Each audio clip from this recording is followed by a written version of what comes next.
I'm pregnant. I was suddenly told by a colleague who claimed to be my best friend. Her partner turned out to be my fiancé. Feeling unable to work and bothered by the nuisance woman who stole my fiancé, I became uncomfortable at the company and resigned. I never dreamed that a major turnaround in life would await me afterward. My name is Nancy, 28 years old. I work in the editorial department of a certain publishing company's comic division. Though it may sound boastful, I'm quite capable. I have 3 comic artists under my charge. One is a hitmaker for the magazine's flagship series, another is a veteran with passionate fans, and the third is a talented newcomer who seems poised to carry the future of the magazine. They all trust me to handle their manuscripts. The work of an editor primarily involves assisting the comic artists under their charge and ensuring that the manuscripts are completed by the deadline. This includes gathering materials, delivering them to the workplace, and sometimes even brainstorming ideas together with the artists. I believe that comic artists create worlds with their own skills and provide readers with dreams and hopes. In fact, I used to draw comic during my student days. Although I once dreamed of becoming a comic artist myself, I realized I lacked the talent for it. So, I decided to become an editor to help bring comics into the world. Nancy really loves comic, right? My colleague and boyfriend, Jason, remarks. We've been dating for about 2 years now, and marriage has been on the table. So it feels like we're engaged, sort of. The job isn't just about sitting at the desk from 9 to 5, and since I often rush to assist the comic artists even outside of work hours, it's challenging to sync up schedules like a regular office worker. Dating someone in the same editing field like Jason makes it easier, though it's a shame we can't find much time for dates. Nancy is so lucky with her assignments, remarked Amy, another colleague who started at the same time as me. She used to work on the editorial team for a girls' comic magazine at the same publishing company but had to switch departments because she clashed with a senior female manga artist she was in charge of. While it's true that manga artists can be difficult or eccentric, I believe the issue lies more with Amy herself. She tends to be lax with time, makes a lot of excuses, and has a habit of blaming others. Despite that, she has a cute appearance and seems reserved and shy at first glance, so she was assigned to the same department as me for reasons that might be frowned upon nowadays. Instead of being in charge of female comic artists for girls' comic magazines, it might be better for her to be in charge of male comic artists for boys' comic magazines. I might have luck, but I'm also putting in effort. I want to see good comic from our artists. Does Amy even bother to learn the food preferences and hobbies of your assigned comic artists? Well, I bring up trendy sweets and stuff. Not just trendy topics. You need to bring items that match their preferences. Some people don't like sweets. I've waited for a long time to buy it. But then he said, I've mentioned before that I'm not a fan of sweets, haven't I? Oh, I remember when you brought that cake last time. You must have brought it because you wanted to eat it. You prioritized yourself over the comic artist you're in charge of? Well, it's not a big deal, is it? I just wanted to treat myself a bit. It's not good at all. Buying treats for myself under the pretense of bringing them as gifts. And to make matters worse, she used it as an excuse to wait in line during working hours. Come on. Not everyone is as passionate about their work as Nancy. I got a bit down too when they said, I wish I had a cute girl like Amy as my editor. Jason. I didn't like the lack of seriousness both of them showed towards their work. Still, as we were the only 3 from the same intake who could speak our minds freely, we often went out for drinks together. Amy claims to have a daddy complex, and her current boyfriend is nearly 20 years older than her. Since my dad passed away when I was young, I'm drawn to older men. They're kind and stable, unlike guys my age. Hey, saying that in front of a couple like us, who are the same age. Amy knows that Jason and I are dating. To me, dating someone 20 years older is unimaginable. When I'm 50, they'll be 70. That's not a boyfriend, that's a grandpa. We exchanged light banter like this, somehow reassured that Amy wouldn't become a rival in love. One day, while waiting for a date with Jason, I received a call from Amy, saying she wasn't feeling well and asked if I could pick up the manuscripts instead. I could have refused, but the comic artist Amy was in charge of happened to be someone I've been a personal fan of since their debut. His name is Michael, a man in his mid-30s with talent but hasn't quite had a hit yet. I cancelled my date with Jason and headed to pick up the manuscripts. Oh? You're Nancy, right?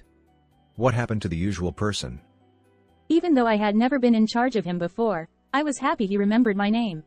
Amy isn't feeling well, so I came to pick up the manuscripts instead. She's often not feeling well. But is she really that fragile? Is she okay? I've never heard about Amy having health issues. It seems she sometimes uses being unwell as an excuse and gets turned down for favors. I heard stories about messed up arrangements for signings, bringing fan letters from 6 months ago, and even bringing apple pie despite he having an apple allergy. It was frustrating to hear. The other day, I asked for some photos of ruins with a fantasy-like atmosphere, and she sent me blurry pictures she found on the internet via email. If that's all she's capable of, then I wouldn't bother asking for favors. He sighed.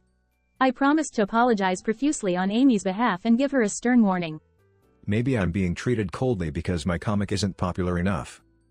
He said something so sad, so I confessed. I've been a fan of yours since your debut. I even buy your books and display them on my bookshelf.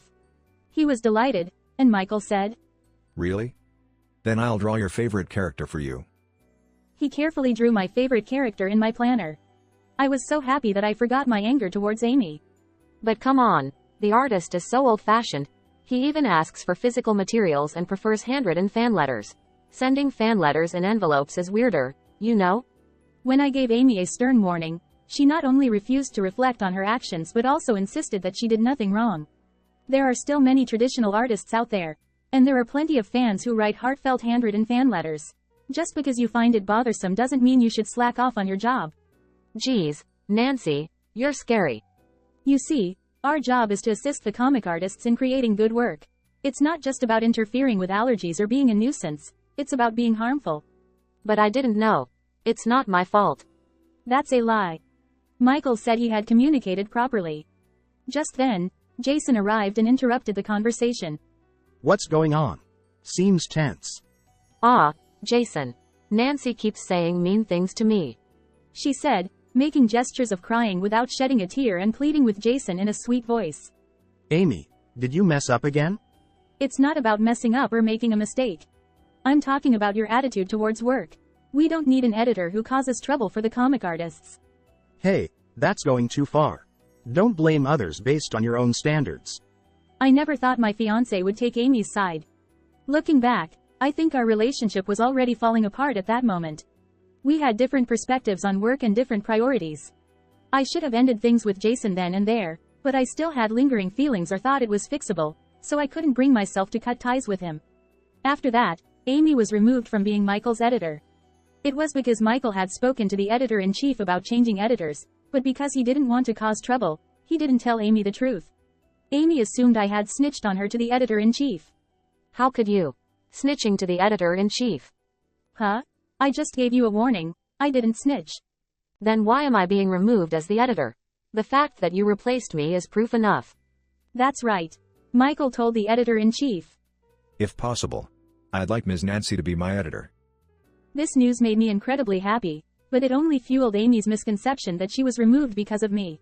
Having 4 comic artists to manage seemed a bit daunting to me, so I discussed with the editor-in-chief and decided to assign Amy to handle the Hitmaker comic artist. This artist operates in a production-style format, with plenty of staff handling tasks like gathering materials and event coordination, so there wouldn't be any deadline issues. In reality, the editor's responsibilities would be limited to picking up manuscripts and bringing treats, so I thought there wouldn't be any trouble even if Amy took over. Amy seemed pleased with this arrangement. It might actually be lucky. Michael isn't that well known, and a lot of people don't even recognize his name. But from now on, everyone will know him once you mention his name, right? She was in high spirits, and it seemed like her anger towards me had disappeared, but it actually irritated me quite a bit. I'm sorry if my request to the editor-in-chief caused trouble with your colleague. Michael said this to me when he first came to the workplace after I became his editor. I didn't know how the news had spread, but such conversations tend to circulate quickly. No, I'm happy to be your editor. I'll do my best to make up for any trouble Amy caused. Just let me know if you need anything. When I said that, Michael replied, Thank you. I hate to ask so soon, but could you find an assistant for me? I asked Amy a while ago, but I thought there should be a limit to not doing any work.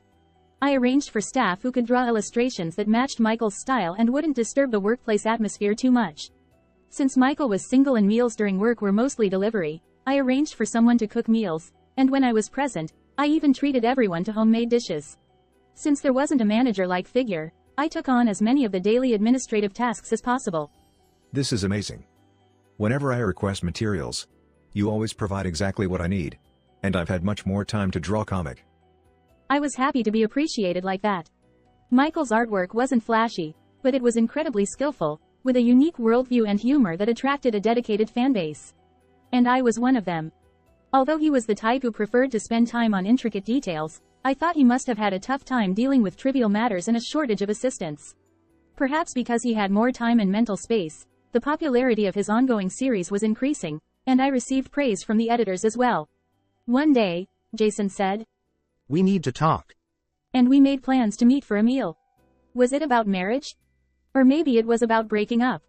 Either way, I felt it was time to clarify things. However, when I arrived at the agreed-upon restaurant, Jason and Amy were sitting side by side. It was odd because they weren't facing each other. Despite my confusion, I took a seat across from them. Nancy, I'm pregnant. She blurted out as soon as I sat down. Huh? It's Jason's baby. What? But what about the older man you were dating? Oh, him. We broke up ages ago. Amy replied, leaning closer to Jason beside her. But I thought you weren't interested in guys your own age? I used to think that, but there's no reason to put limits on love. What? Then Jason spoke up. I want to start a family with her. Sure. Huh? Whether it's a family or a nudist colony, it's your choice. If that's all you had to say, I'll be leaving now, I said, getting up from my seat. Wait. I feel bad about this. Jason exclaimed. I'm sorry, Nancy. Amy added. They both said this half-heartedly. Amy's smug expression at that moment made me inexplicably angry. It's fine. You two suit each other, I said. But Jason, with a crestfallen expression, spoke up. I grew tired of your attitude. Just because you're good at your job doesn't mean you can look down on others. I didn't mean to, but Jason seemed to feel that way. I wasn't looking down on anyone. It's just a difference in our work ethic. So, you two are a good match, I said before leaving the restaurant. I didn't feel sad. I felt frustrated, not because I lost my beloved fiancé, but because that Amy had stolen a man from me. I think I should have ended things sooner. Remembering Amy's triumphant face made me feel incredibly uneasy. Apparently, Amy plans to continue working even after getting married. While our editorial department doesn't pry into personal matters, most people know that I used to date Jason. Suddenly, there was a change in our status as a couple. People seem to enjoy gossip like this, and there were all sorts of speculations flying around. I became known as the woman whose fiancé was stolen by a coworker. I don't remember becoming friends with Amy, but she's probably spreading rumors about me left and right. I knew he was my best friend's boyfriend, but I couldn't help falling in love with him. She cried, seemingly playing the role of the tragic heroine. No, it wasn't just Amy. Jason also seemed to say something like, Nancy's attitude toward Amy was terrible. Seeing that made me drift away, and I felt like I had to protect Amy. Apparently, I'm the unbearable, nasty woman who harassed my former best friend Amy at work, stole the comic artist she was in charge of, and got dumped by my fiancé. Well, considering they know my usual work ethic, I doubt anyone believed all of it. Still, I felt uncomfortable. And I had to face those two every day. Nancy, I'll give you the wedding invitation. You'll attend as a colleague, won't you? When Amy handed me the invitation, I made up my mind to quit. I won't be attending as a colleague anymore, I said, handing in my resignation letter prepared by the chief editor. The chief editor tried to persuade me and asked to talk in a separate room. I love this job, and I love the comic artists I'm in charge of. But continuing to work here like this is tough for me, I said to the chief editor. The chief editor then told me, To be honest, it's more painful to lose you alone than both of them. Can you reconsider? It's obvious that those two aren't highly regarded. I appreciate your kind words, but I think it'll take some time to rest my mind and body. I declined. I informed the comic artists I was in charge of about my resignation with some treats. They were all disappointed, and one of the artists even said they would like to work together again after their current series ended if I decided to move to another publishing company. Michael thought he was the reason I decided to quit and apologized so much that I felt sorry for him. I was also very happy to work with you, Michael, so I'm really disappointed. I sincerely felt that way. We were doing so well and gaining popularity, so I wanted to help even more. Then Michael said this. If you don't have plans for your future work, would you mind if I asked you to be my manager? Huh? Since you've been in charge, my work has been so much easier. And I've gotten used to it. So I think I can't do without you, Nancy. I'll pay you the same amount as you're getting now. Oh. But if it's too much, I might not be able to afford it. He was stumbling, but it was a heartfelt invitation. And he was originally one of my favorite comic artists. I'd love to. If you're okay with me, please let me help. And so I became Michael's manager. Michael found out that my salary was much lower than he had expected, but it wasn't a problem. Despite his usual absent-minded demeanor, Michael never compromises when it comes to his manga. Working together, I could see his passion for comic and his love for his own work, which made me admire him even more. Taking over my position as the editor was a male colleague who had mentored me when I was a newcomer. I never expected Nancy to become a manager. Michael seems to be doing better and better lately, so it makes sense. Keep up the good work. I won't say anything extra, but I'm sure the editorial team will recognize your presence here eventually. I understood that it's already a small industry, and it didn't bother me. All I wanted to do was create good work with Michael. One day, Michael approached me with excitement. Hey, Nancy. Lately, the popularity of the female characters has been rising. It's thanks to you. You gave me various advice. Michael's comic featured incredibly cool male characters, but I felt the female characters lacked depth. I have no clue about women's psychology, so I'm grateful. This cutesy character. I think she's such an unpleasant girl. But drawing her is fun. And surprisingly, she's popular. That's true. In comic, a cunning attitude might ironically be refreshing. But in real life, having someone like that around is awful. She's actually modeled after Amy, the previous editor. Oh. I see. She's the one. When I mentioned that, Michael burst out laughing like a child. Isn't this girl modeled after you, Nancy? No, that's not it. I'm not that cool, and, rather the ideal woman. Is it? I've always thought this character resembled you and found it wonderful. That's why I put so much effort into drawing her. Huh? I was happy to think that he saw me that way, and I couldn't help but feel excited, wondering what the difference was between that and a confession. Does that mean you think I'm wonderful? Eh? Did I say that? Oh, I did. Sorry. Is that weird?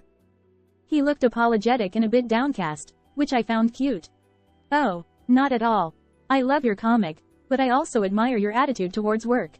I respect and like everything about you. Despite Michael's bear-like appearance, he seemed far more wonderful to me than Jason ever did. The sales of the comic book were excellent, and an anime adaptation was decided. It was featured more in the media, and there were more interviews. As a manager, it was a happy uproar.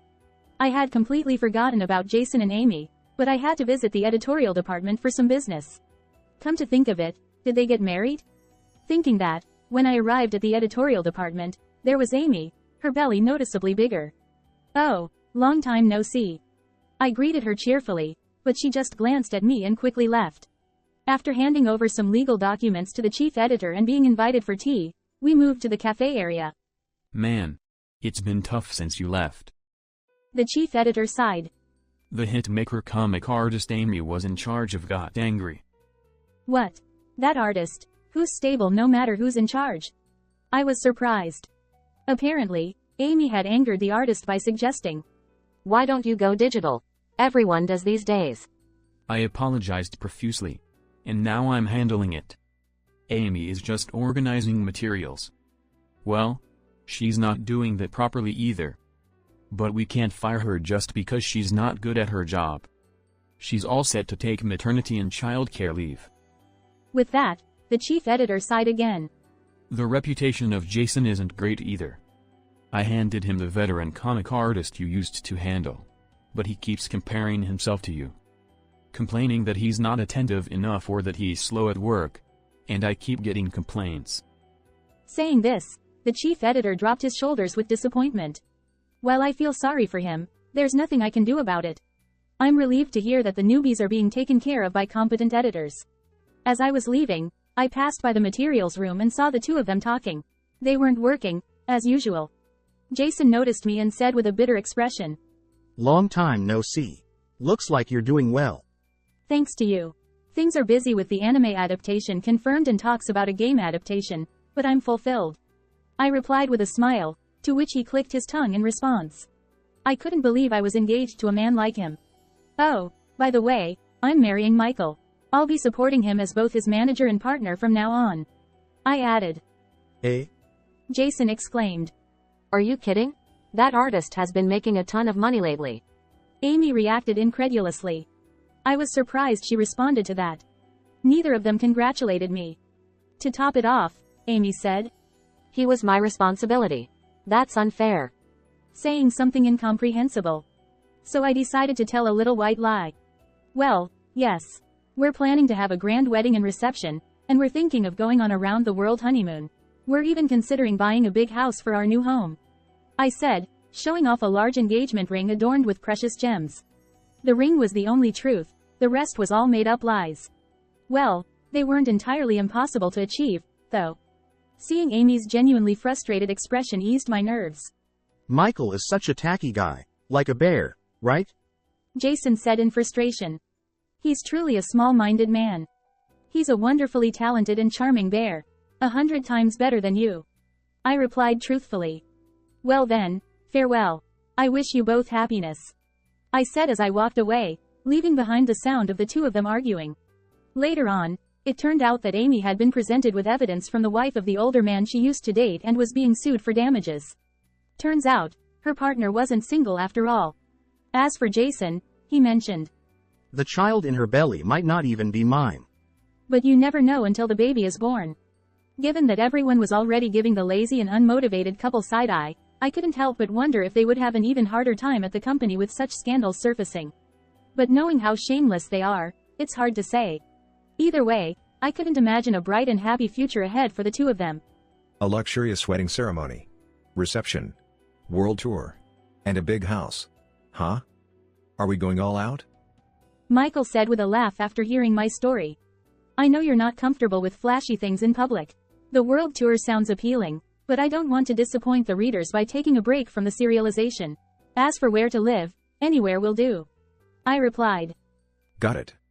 How about we take an extended vacation around the world once the current serialization ends? Michael suggested. That sounds like a plan. Let's take lots of photos for reference. I said. You really are like a mirror for editors. But from now on, it's okay for you to be a bit more selfish as my wife? Okay? Michael said. It's amazing how my partner says such things. Just creating a world together in a co-MC makes me happy enough, but I feel like I'll be even happier if I go beyond that. It feels like a miracle.